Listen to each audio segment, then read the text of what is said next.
लड़की सो रही थी, लेकिन उसका शरीर धीरे धीरे नीचे फिसल रहा था। उसके नीचे 10,000 मीटर की गहराई थी। अगर वह गिर जाती तो बचना नामुमकिन था। अचानक उसे एहसास हुआ कि कुछ गड़बड़ है। वो झट से जागी, लेकिन बहुत देर हो चुकी थी। वह खुद को गिरने से रोक नहीं पाई और खाली हवा में लुढ़कने लगी। लेकिन तभी उसने आंखें खोली और घबराकर रस्सी पकड़ ली। उसका दिल तेजी से धड़क रहा था। अब उसे पूरी तरह समझ आ गया कि वह कितनी ऊंचाई पर है। उसके सामने सिर्फ एक रस्सी थी जिसने उसे गिरने से बचाया हुआ था। उसने टोकरी में पड़े आदमी से मदद मांगी, लेकिन वह टोकरी में सिमटा रहा और कुछ नहीं बोला। पता चला रस्सी एक बड़े गुब्बारे के साथ बंधी थी जो उड़कर बादलों के ऊपर आ गया था और यहाँ का तापमान बहुत ठंडा था। बर्फ धीरे धीरे पिघल रही थी और लड़की का संतुलन बिगड़ रहा था। फिसलन के कारण वह धीरे धीरे नीचे खिसकने लगी। अगर वह गिरी तो उसकी मौत पक्की है। वह अपने पैरों को टिकाने की कोशिश करने लगी। लगातार कोशिश के बाद वह टोकरी के करीब पहुंची। उसने पूरी ताकत से लात मारी और खुद को ऊपर धकेला। किसी तरह उसने रस्सी पकड़ ली और खुद को संभाला। उसने आदमी को कई बार पुकारा, लेकिन कोई जवाब नहीं मिला। वह धीरे धीरे उसके करीब गई और देखा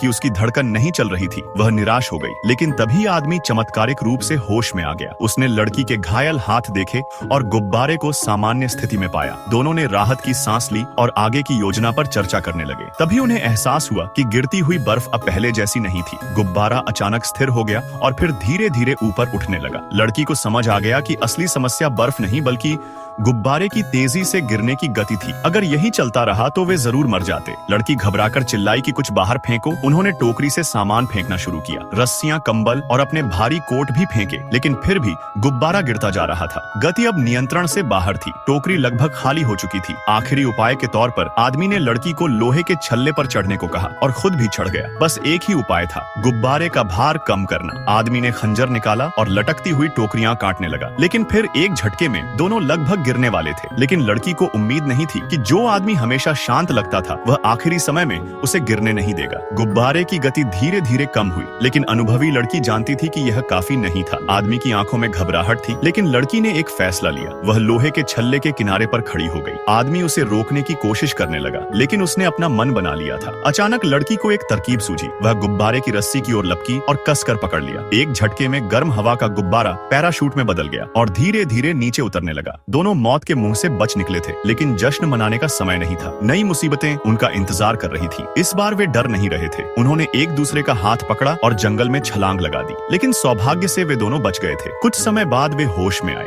धीरे धीरे उठे, एक दूसरे का सहारा लिया और अपने सफर की ओर बढ़ गए।